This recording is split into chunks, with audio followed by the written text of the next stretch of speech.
Olá, pessoal! Bem-vindos a esta nossa explicação detalhada. É muito bom ter a companhia de vocês hoje para a gente guiar nossa audiência por um dos textos mais fascinantes e profundos de toda a literatura antiga. O nosso foco aqui é a grande visão cósmica e histórica também que fecha o livro de Isaías, especificamente os capítulos 56 a 66. A gente vai explorar como uma mensagem que nasceu ali, no meio das cinzas de uma cidade arruinada, acabou se transformando em uma das promessas mais absurdas e grandiosas sobre o futuro absoluto da humanidade e de todo o universo. Então, se ajeita aí e vamos nessa.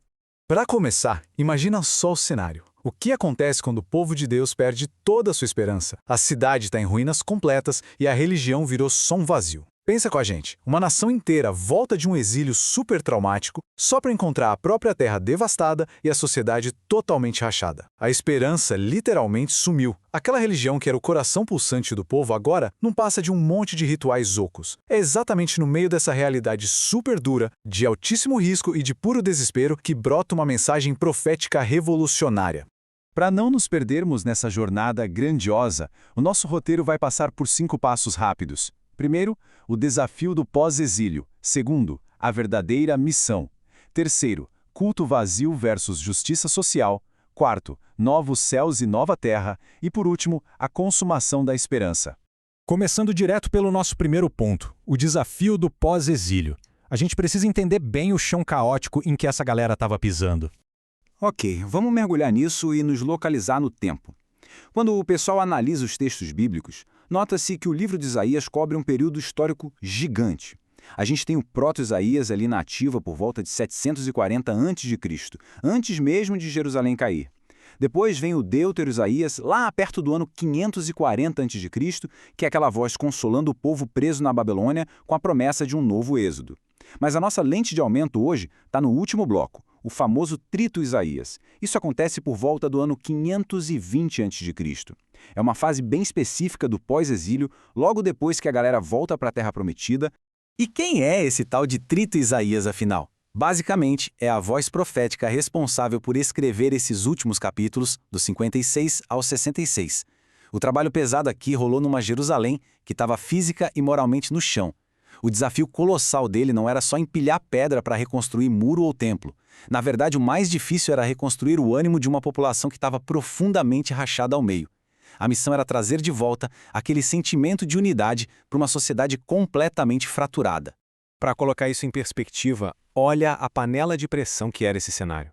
O profeta tinha que lidar com 4 grupos se batendo o tempo todo lá em Jerusalém. Tinha os exilados que estavam voltando da Babilônia cheios de expectativas, tinha a galera que nunca saiu de Judá e, convenhamos, achava que a terra era deles, tinha os estrangeiros que tinham migrado para lá durante o exílio e ainda as populações das nações ali do lado. É gente que literalmente falava línguas diferentes, tinha ideias religiosas distintas e visões de mundo totalmente opostas. Juntar essa galera toda sob um mesmo propósito e uma mesma fé, tarefa monumental com certeza. E é bem no meio dessa sociedade cheia de divisões que o texto vira a chave. A gente entra na nossa segunda sessão, a verdadeira missão. O foco muda para a ética que era necessária para curar todo mundo. O profeta traz aqui uma linguagem que é pura poesia, para mostrar o que Deus quer fazer de verdade. A promessa, como a gente vê lá em Isaías 61, é trocar a bela coroa em vez de cinzas, óleo de alegria em vez de pranto e um manto de louvor em vez de espírito deprimido. Sente o contraste profundo aqui.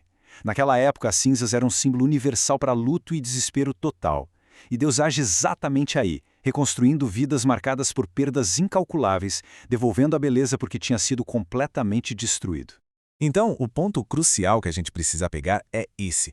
A mensagem de Isaías 61 chuta para longe qualquer ideia de missão triunfalista ou daquela busca cega por expansão de poder religioso. Não tem espaço para isso. A fé genuína exige uma ação encarnacional. Sabe o que isso significa? É descer até o nível do chão com humildade para curar os marginalizados e a galera que está sofrendo. Qualquer religião que se esconda atrás de palavras bonitas, mas não levante um dedo para promover essa restauração humana, já se perdeu completamente da sua essência. O que nos leva perfeitamente para a nossa terceira parte: culto vazio versus justiça social. O profeta não poupa palavras para denunciar a hipocrisia de quem tenta adorar a Deus de um lado, mas esquece o cuidado ético com o próximo do outro.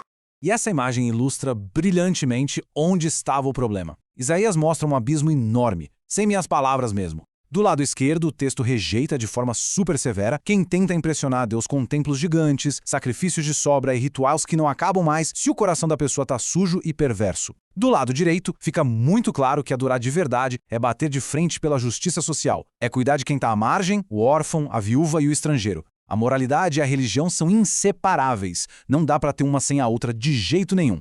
Mas aí esbarramos numa barreira. A imensa dificuldade do ser humano em viver esse padrão ético na prática. A corrupção do povo fica muito clara. É por isso que, no capítulo 64, brota um grito desesperado por uma teofania. E o que é isso? Eles clamam: ó, se fendesses os céus e descesses. Basicamente, cai a ficha coletiva de que os esforços puramente humanos nunca iam conseguir trazer um avivamento ou uma transformação social de verdade. O povo reconhece que não dá conta sozinho e clama por Deus intervir visivelmente e rasgar o céu. E olha que genial! A resposta para essa nossa incapacidade humana se apoia na figura super enigmática do servo do Senhor. Esse servo entra como a peça central do quebra-cabeça, a ponte perfeita, lógica e teológica que liga de vez a nossa fraqueza humana à justiça absoluta e inquebrável de Deus. A salvação e a reconstrução real desse povo teria que passar obrigatoriamente por esse mistério da nova aliança.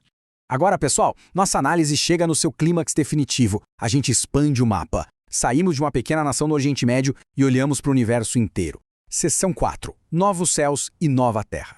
A magnitude das palavras que a gente encontra em Isaías 65:17 é literalmente de tirar o fôlego. Olha só o que diz: pois eis que vou criar novos céus e uma nova terra, e as coisas anteriores não serão lembradas nem virão à mente. A gente não está mais falando só de consertar os muros de Jerusalém. O texto usa exatamente os mesmos verbos essenciais lá do livro de Gênesis. Isso é uma promessa de recriação cósmica, do zero, no universo inteiro. O profeta detalha as características dessa era espetacular. Sabe como vai ser na nova criação? O choro e o pranto não vão ter mais espaço. A morte, essa inimiga número 1, implacável, vai ser vencida e anulada. A própria natureza vai entrar num estado de paz tão perfeito que predadores e presas, como o lobo e o cordeiro, vão pastar lado a lado de boa. Traduzindo isso para nós, tudo aquilo que a literatura antiga descrevia como a maldição do Gênesis é revertida completamente. Ao longo dos séculos, várias mentes brilhantes se debruçaram sobre a profundidade dessa promessa. E a visão teológica reformada representada por João Calvino nos ajuda a matar a charada. Ele sacou que qualquer restauração que fosse só ali, temporal para Israel, ia ser muito imperfeita e incompleta se não apontasse direto para a pessoa de Cristo e para a ressurreição final. Ou seja, essa promessa não é um acontecimento isolado no passado, é uma renovação em progresso que vai varrer toda a criação quando chegar à eternidade. É impressionante ver essa espécie de perfeição geométrica na forma como o mundo antigo vai sendo sistematicamente substituído pelo novo cosmos eterno. Não é um puxadinho, não é um plano feito nas coxas. Existe uma estrutura perfeita no projeto redentor de Deus. Aquele caos antigo, a bagunça, o luto, tudo isso dá lugar a um novo arranjo indestrutível. E isso nos empurra direto para a nossa quinta e última parada, a consumação da esperança. Como é que essas profecias super antigas chegam nas páginas finais da Bíblia? O grande segredo aqui é entender a natureza dessa promessa. A gente não está falando de uma era de ouro que dura um tempo e passa, ou de um milênio com prazo de validade. Esses novos céus e nova terra que o profeta viu representam um estado que dura para sempre. É o destino final, definitivo de quem foi redimido. Um cenário que a graça divina estabeleceu e cravou na pedra, onde o caos nunca mais vai voltar a dar as caras. Vamos avançar no tempo e ver como isso se constrói lá no finzinho da narrativa bíblica. Quando a gente abre o livro do Apocalipse, nos capítulos 21 e 22, olha só o que acontece. O apóstolo João usa exatamente as palavras de Isaías para descrever a visão dele sobre a eternidade. As frases são quase um copiar e colar. Ele fala de um novo céu e nova terra, de que as primeiras coisas passaram, garante que não haverá mais luto ou choro e descreve a restauração com a árvore da vida. Isaías deu literalmente todo o vocabulário para descrever o triunfo final. E o cumprimento máximo de tudo isso, o selo de garantia de toda essa esperança, se cumpre no grande propósito da aliança. Pensa bem, a promessa não é só morar num lugar físico agradável. É o próprio tabernáculo de Deus, o Criador em pessoa, existindo plenamente e para sempre no meio da humanidade redimida, através de Cristo. é a proximidade máxima entre nós e Deus, firmada numa justiça e numa verdade perfeitas. E tudo isso, pessoal, nos traz a uma reflexão final obrigatória. Se a gente tem essa esperança escatológica tão colossal, se o nosso Deus é aquele que troca cinzas por coroas e traz uma justiça cósmica de verdade, como é que isso mexe na nossa ética de hoje? Entender que a história tem um final esplêndido exige que a gente já comece a refletir esse novo mundo agora mesmo. Como? Tratando os oprimidos e os marginalizados com respeito e dignidade absolutos hoje. O grande desafio é usar essa promessa maravilhosa não só como um travesseiro de conforto para o futuro, mas como uma bússola de ação de justiça e de amor agindo agora, no nosso presente.